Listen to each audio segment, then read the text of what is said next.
Good morning, world. Good morning. Today we're going to talk about the Great Reset. What is it? Who started it? And what impact will it have in our lives? And after that, you know my favorite word is hypocrisy. So who are we going to talk about today? Gavin Newsom. I'm Cedric. And I'm Brian, and this is Cedric and Brian.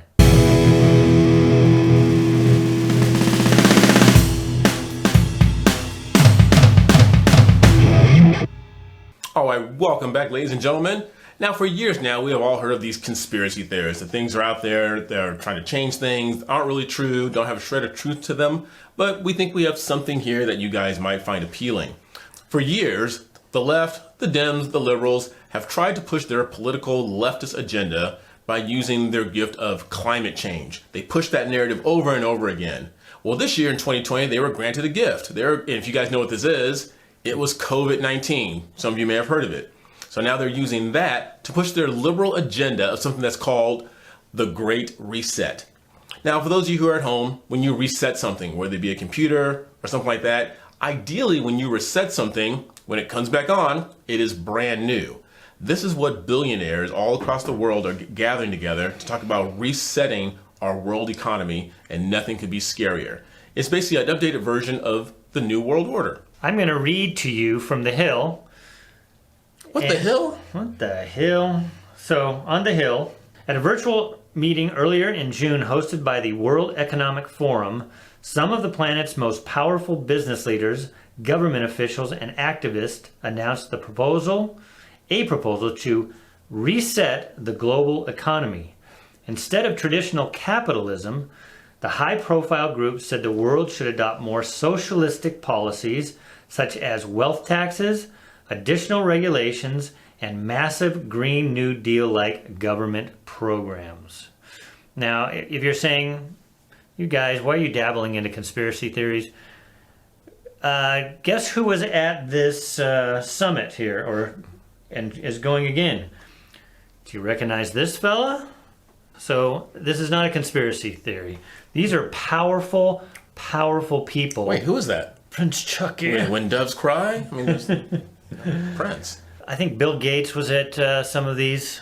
So they're meeting, did you touch on that they're going to be meeting in January in Davos? They're going to be meeting in January at an event called Davos. And when we say they, Brian summed it up in that thing that he was reading, a bunch of billionaires. They're going to gather together and tell us how we, normal people, should be living our lives. And they're going to help us out by making sure that they take over certain things like our property, our cars, and actually energy. And then we're going to go with the new energy and stop using that old, antiquated fossil energy that we've been using. This is what, and you've heard the term global elitists, globalists. It's the people that don't like borders, number one. They're not really fond of countries. They just want one world. So, as if we don't have enough trouble just running a state like California, they think they can run the world from the top down. So that's what they're getting together. They're trying to decide what they can do to help us peons live better lives. They get to decide how we live our lives because it is for the betterment of all people. So that's not the type of world we want to live in. Yeah. And one thing they talked about, and we're discussing what it is they're going to get together, and Brian and I were talking about this before we started filming, is we will no longer have personal property. We will no longer have cars.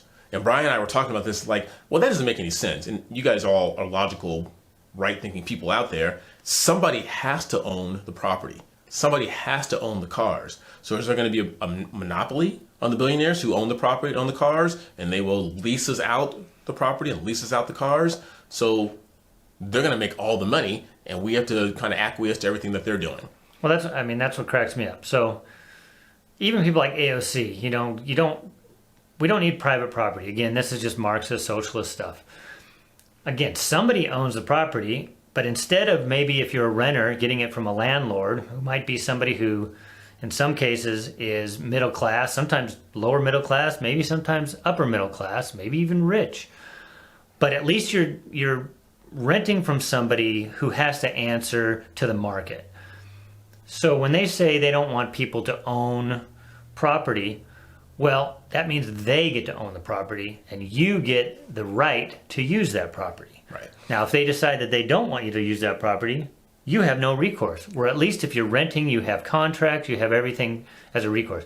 If the government says, sorry, then you're just out of luck. And you've seen that in countries like the former Soviet Union, you've seen it in Venezuela, you've seen it in Cuba. You know, sure, they pay for substandard health care, but you really don't have the freedoms you have. Right. And a lot of you are probably thinking, well, who's going to support this? This thing is really supported by young communists, young socialists. And during my years in education, and Brian has been around coaching youth sports, you find that a lot of young people are really behind this whole give me something for nothing type mentality, because they haven't invested anything into society yet economically. They haven't had their first job yet, and we're talking about the minimum wage that is going to go up to $15.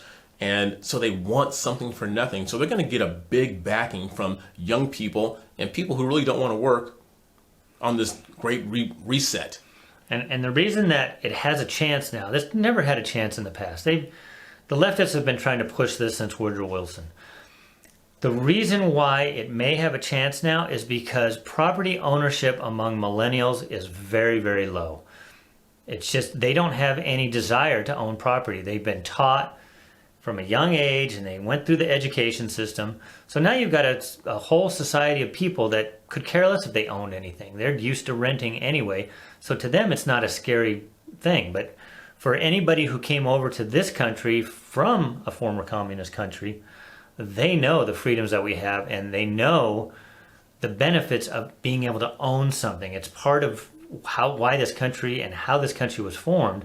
The Great Expansion West, where you got a piece of your own property. Right. You don't want somebody else telling you what to do. And that's what a lot of these kids, they don't care. As long as they can sit and play their Xbox, they can play their video games, they don't have to worry about too much. It's like, oh, let the government take care of me. Right. That doesn't work in the long run. Right. So basically just talked about what it is. It's basically, think about the New World Order 2.0. So that's what it is. Now, who started all this? It's a gentleman by the name of Klaus Schwab. And maybe Brian will put a picture of him up here on our green screen. But, I have a quote here from him, too. Okay. But I guess I kind of heard a funny analogy. If you can't imagine who he is, imagine the villain in any James Bond movie. Or actually in Austin Powers. Dr. Evil. Just give him the kid. The ball cat and just, we don't know, kitty. So imagine that. Yes. So let me show you, let me read you from this. This is from Klaus Schwab. Every country from the United States to China must participate in every industry from oil and gas to tech must be transformed, said Klaus Schwab, the founder and executive chairman of World Economic Forum. So that's what we're talking about in the article and published in on the World Economic Forum's website. So just go there, WEF's website. In short, we need a great reset of capitalism. And of course, that term, a great reset of capitalism, really doesn't include much capitalism. Right. So, and we talked about this in a video earlier, Brian, 2 or 3 weeks ago. We talked about how Obama wanted to fundamentally change how we do, how our country works. Mm-hmm. This is it. We're going to fundamentally change everything we've done from the ground up and put a very, very small percentage of people in charge, and they will dole out resources to us as they seem fit. But they want to do it worldwide. Yeah. So now you're taking disparate countries. So it's one thing if you're within the United States. It's vast. There's states that have lower economics, much cheaper to live. Then you got California, New York, and that's already hard enough. And that's why we're a federalist system. Each state is supposed to run itself. We get in trouble when the federal government tries to run something. So if the federal government says, yes, we need a $15 minimum wage, well, a $15 minimum wage may be a great wage in Kentucky, but in New York or California, it doesn't mean anything. And to have even the states tell you that you have to have a minimum wage hurts people on the lower end of the spectrum anyways. It puts people out of business. Right. So now take that to the national level. Now, again, it may be great for the states where you can buy a house for $80,000, but not in California where, I think the median house is $500,000 to $600,000. A nice house is near $700,000, $800,000. In San Francisco, you can't even get anything for below $1 million. Can't get a parking space for. And now you're going to take that worldwide, where you've got countries in Asia and in Africa where it's dirt poor, and then you've got Sweden and Switzerland and countries where it's very affluent, and now you're going to control top down from a world order. I mean, come on, they're making things more complicated because they just want to be in control, and then they'll set everything at their level. Yeah. It's very scary, and it's scary. So those of you who think, it's not going to happen, it's just conspiracy. Yeah, it may not happen. I hope it doesn't happen. But the fact that these big wigs and names like Gates and Prince Charles and people like that are actually going and putting their 2 cents in, because they are the ones that control. They're the rich. Bill Gates is one of the richest men in the world. So you want your life controlled by that? Feel free. Call us conspiracy theorists, and you can just discount what we're saying. But go on the website. There's another website I found too, and this has to do with marketing. It's the marketing arm of this, and I'll show it to you here, and I'll put it up on the screen. But it's called greatreset.com, and it's basically, why do we need to reset? And it has their whole opinion on how you can market this and sell it to the people. So this is not just smoke-filled backdoor rooms with a bunch of intellectuals. This is powerful people in government, in big industry, people that have a lot of money that want to push this top-down type government, not just in the United States, but now throughout the world. And Donald Trump fought against this. So you wonder why people were so passionate about Trump, and you anti-Trumpers, it's like, well, we just can't stand the guy, he's an idiot. He's trying to fight against this globalism and this race theory and all of these things that are separating and destroying. And, he may not be our president. So now we're going to have to put up with 4 years and just pray to God that Biden doesn't buy into this stuff. But remember, his strings are being pulled by the AOCs of the world. And Pelosi and everybody else. Yeah, so we talked about, what it is. It's like it's the New World Order 2.0. Who started it? Klaus Schwab. How does it impact our lives? Like I said in the beginning, the left and liberals, they use climate change as their platform to push their political agenda. Now they're using COVID-19. And Brian and I talked about this in our last video about, I won't say the mark or anything, but making everybody take this vaccine. I know I talked to my daughter about 2 weeks ago, and I've talked to other friends who really miss going to concerts. Let's take an example. A place like Ticketmaster. So now they're selling tickets to a venue. And they're saying, well, you can't come to the venue unless you wear one of those bracelets that shows that you are free, that you have been vaccinated, that you don't have COVID. I know there's a lot of you out there that miss the concert settings, going out with your friends, singing, sporting events. Now, if Ticketmaster and other places like that who control large crowds of people say, you know what, you can't come in unless we have proof that you've been vaccinated, now they got you. Yeah. This COVID-19, I don't think it was a setup. I don't think it was a plandemic, but they are taking full advantage to see how much we as public, not just in the United States, but around the world. We watched a whole episode out of Great Britain that talked about this same thing. They've now seen, who can we push? Who can we make do the things that we want to do? Right. Wear a mask. We say wear a mask. Now in Pennsylvania, the new thing in Pennsylvania, they want to say that you have to wear a mask in your own home if somebody comes over. In your house. Now, granted, they said, I don't think we're going to be able to enforce that. You think? Well, they're enforcing it. They're going to try and enforce it. And they're going to shame you into it. So I guess... Or big tech, maybe. Right. One of the key words that we want to talk about now is like Brian's talking about, they're going to try and make you wear the mask. They're going to try and wear the bracelet to make sure you've been vaccinated. If Brian can put this on the screen, the key word that you guys need to know today is resist. And we're not talking, it's a resistance. We have to say no to certain things that just don't make sense. And you say, well, I'm American, I kind of want to comply. No, there are certain things that you just have to resist and say, you know what, we are not doing that. That's dumb. I was heard from a friend today, went through Chick-fil-A and they talked about that whole hypocrisy of the coin shortage and everything. And she went through a drive-through and the amount came to some dollars and some odd cents. And the order taker said, do you want your change back? And she said, well, yeah, I do. And they looked at her like she was weird. Like she was like, "You want your change? What do you back?" want that stuff for? Yeah. So it's like it's small, subtle things like that are trying to get into your subconscious, make you think that what you're doing is weird. But resist, people. Resist the change. Keep fighting. We're Americans. This country was founded upon great patriarchs and matriarchs like our mothers and fathers who fought for the right to own business, to own property, to go out and to invest sweat equity and toil and sweat and build something for their families. And now the government is trying to rip that away from us and dole things out to us as they see fit. We can't allow that to happen. And if you think we're exaggerating on this, AOC, Alexandria Ocasio-Cortez. Yes, she now, on a tweet, right here, she's bringing that thing back about paying off anybody's student debt.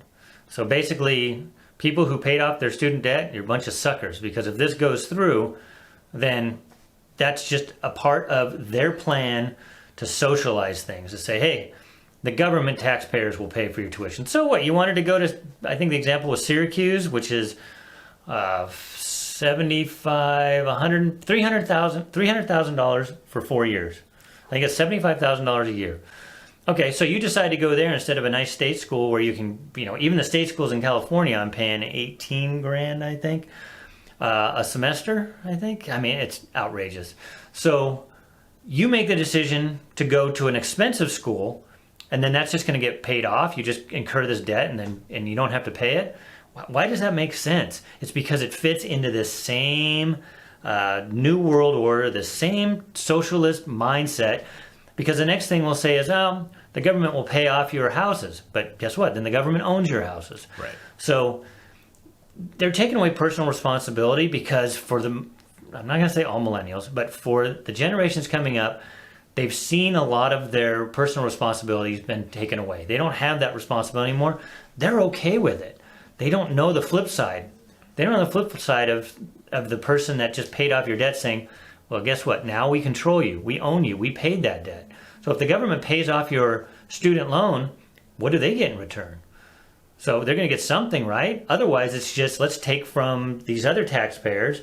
And let's say it is a Syracuse or an expensive school like that. Mm-hmm. Those people are probably affluent anyways. The people that go there have money. Now people that make less money are going to pay for your education. Right. It's just not fair. It's part of the resist. You can't, it may sound good. It's like, oh, good. I don't have to pay my student. I have a huge student loan. Mine's $118,000. I'd love for the government to take that over. Right. But guess what? That's not right. Why should he have to pay mine? He already paid his off. That's not fair. So the AOCs of the world, we have to vote them out of office. I don't know how they even got in, other than it's this certain age group that just doesn't know any better. Right. So basically, that's the Great Reset. We talked about what it is, who started it, and the potential impact it can have on our lives. If you guys want to do some more research on it, hopefully Brian will put a link down in our page there, and we can find out more information about it. But do your research and find out what it's all about. And that leads in when I was talking about, so he was talking about the COVID-19, wearing the mask. Let's see what the government can tell you to do. Pennsylvania saying you have to wear a mask inside. In UK, they will actually break in your house to make sure you're wearing a mask if you're having a gathering. So it's even more government controlled there than it is here, because in America we do fight. But let's watch this clip of Gavin Newsom. Let me set up the clip first. Gavin Newsom, the one in California who keeps telling us what we need to do. This virus is so scary. It's for the good of grandma. You have to do this, this, this, and this. All you small businesses shut down. I don't want you gathering. All you restaurants, make sure nobody can go inside anymore and eat. Little side note. It's kind of funny though. You can set up a full tent outside. Closed walls, and that's okay. It doesn't make any sense. But it does not make sense because Gavin Newsom was caught. And who knows how many times he did this. We know Fredo, who's the governor, the CNN guy whose brother's the governor. Cuomo. So Chris Cuomo, is he the brother? Yes. So he got caught, obviously. He said he had COVID back months ago, yet he was caught out jogging outside when he was supposed to be holed up in his basement. Well, Gavin Newsom, our governor, our dictator here who's telling us all what to do, was caught at a very fancy restaurant. I forget what it's called, the French something. I can't remember. French Quarter. French Quarter, yeah, I don't know. But $350 a plate, I think, just really exclusive. And then he came out, and he was caught in there, inside a restaurant, not wearing a mask, the whole 9 yards, everything he says we should be scared to death of. And then he had this to say about it. So I just want to play you this quick clip from his apology. On the minimized mixing, I would be remiss if I did not acknowledge something just before we go into the Q&A. And that is very soberly acknowledge that a few weeks ago, I was asked to go to a friend's 50th birthday. My wife and I, a friend that I've known for almost 20 years, and a friend that had, put a lot of time and energy into his 50th birthday. It was in Napa, which was in the orange status, relatively loose compared to some other counties. It was to be an outdoor restaurant, and we started the program started at 4 o'clock. It was one of those early reservations. I got there a little bit late at 4:30. And as soon as I sat down at the larger table, I realized it was a little larger group than I had anticipated. And I made a bad mistake. Instead of sitting down, I should have stood up and walked back, got in my car, and drove back to my house. Instead, I chose to sit there with my wife and a number of other couples that were outside the household. And you can quibble about the guidelines, et cetera, but the spirit of what I'm preaching all the time was contradicted, and I got to own that. And so I want to apologize to you because I need to preach and practice, not just preach and not practice. And I've done my best to do that. We're all human. We all fall short sometimes.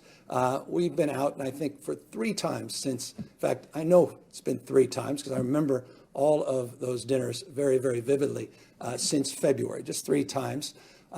Twice with my wife, by myself, outdoors, and then this one occasion with a larger group. And there were just a few extra people there than the spirit of what I am promoting. And so if we're going to minimize mixing, you got to own up to that. So I just want folks to know that. Paid for our dinner, and we had an early dinner, but didn't matter. I shouldn't have been there. I should have turned back around. And so when that happens, you pay the price, but you also own the mistake, and you don't ever make it again. And you have my word on that. And just know this has not been a practice I've indulged in the past. I take it very seriously, what we are promoting, and have been doing so for many, many months. And you should expect nothing less of me, and I expect more from myself. And you have that commitment in my resolve in that respect as well. So when I say minimize mixing, I mean it. But again, COVID fatigue is exhausting, and I'm empathetic beyond words. That is a damn shame. But you got to give us props, though. Unlike Auntie Pelosi, who got caught at the I know, she blamed the other person. She did say he was set up. At least, she said, I was set up by the beauty salon. But did you hear what he said? For one, it took about 45 seconds for him to even get to a pseudo-apology. And he only apologized. He was like, if any of you raised teenage kids, they only apologized because they got caught. Right. Okay? How many of these dinners did he go to where there wasn't cameras, where he didn't get caught? He even knows that he might get caught in a couple others, so he brought up a couple other times he went out with his wife. Well, if you look at these pictures, it doesn't look outdoor anyways. It may be outdoor, but it's got walls, it's got mirrors, it's got everything. There's not only, he tries to say, oh, this was just a birthday party, and they put a lot of time into it. Not like you peons who, have your own parties and weddings to do. You didn't put any time into it, but they put a lot of time into it. It just wouldn't be right to go to it. And then he says, I know, I shouldn't have gone. No, here's the bottom line, Gavin Newsom. You're not afraid of this. No. You are not afraid of this virus. If it's something that we're supposed to be afraid of, you're obviously not afraid of it, but you want all of us to be afraid of it. So it's ridiculous. This thing has got to stop. Again, for people under 65, you have a 19.9% chance of not dying from this thing. Okay, so it just, these 2 topics get under my skin because it's just top-down government trying to tell us how we're supposed to live our lives because we should be scared. We need to do this. We need to do that. And it's just, I'm getting fed up. And now we're not going to have our fighter maybe in office. I mean, hopefully some miracle happens, but we're not going to have the fighter in office that actually was against the whole establishment. He was against the whole establishment. And for all of you who say, oh, he was a millionaire anyways, that's not what he fought for in the White House, though. You know, he made his money in the free marketplace. So he was there to try to fight against this type of globalism. We're not going to have him. So you're going to see things amped up on stations like ours and Daily Wire, Rubin Report, The Blaze, things like that. We've got to, because now we don't have a fighter in the White House. Yeah, so very similar to the climate scare in the 80s, and that lost its mojo after a while. People were like, okay, you know what? It's just a lot of static. No one's really afraid of that. Now they're using COVID-19 to scare a new generation of people, saying, you know what, we got to make some changes. We have to do the Great Reset. We have to wear our masks in the house. We got to stay inside. And like Brian just said, the Dems don't believe in the fear of this. They don't believe it's as big as they keep getting caught. said. Yeah, because you know, Nancy Pelosi's out getting her hair done. He's at a birthday party. And every time they get caught, they are some very soft excuse as to why they were out doing what they were doing. Well, what, Mayor is it Lightfoot, the one in Chicago? She's the one who's sitting there on CNN or MSNBC telling people, oh, they're not wearing masks. Well, there's film of her not wearing a mask in public. Right. They're full of stuff. Sugar, honey, iced tea. Yes. So, anyway. So, anyways, like, guys, that's what we want to share that today. Again, we appreciate you guys watching our channel. Do your own research. Again, we love to use this as an educational channel, but some of you pointed out in the comments, we're sharing two people's opinion. And some of you actually come forward and challenge us on certain things. We love that. As long as it's intelligent and we can have a very civil conversation, we are more than open to that. But make sure you guys keep sharing there. Did you notice I actually have coffee in this mug? Cedric said we don't put We coffee. always have coffee in our mug.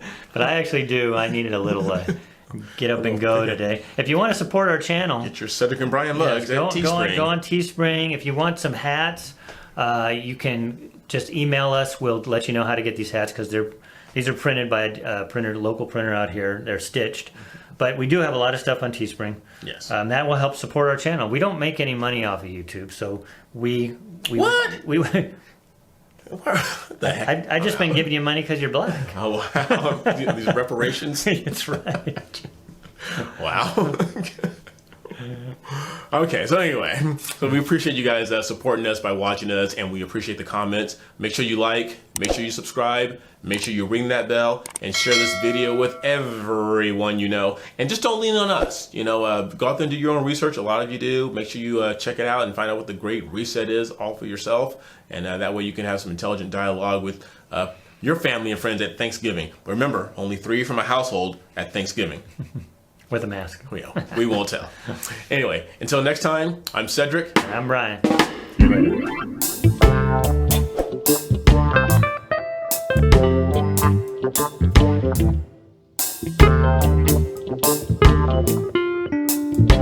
later.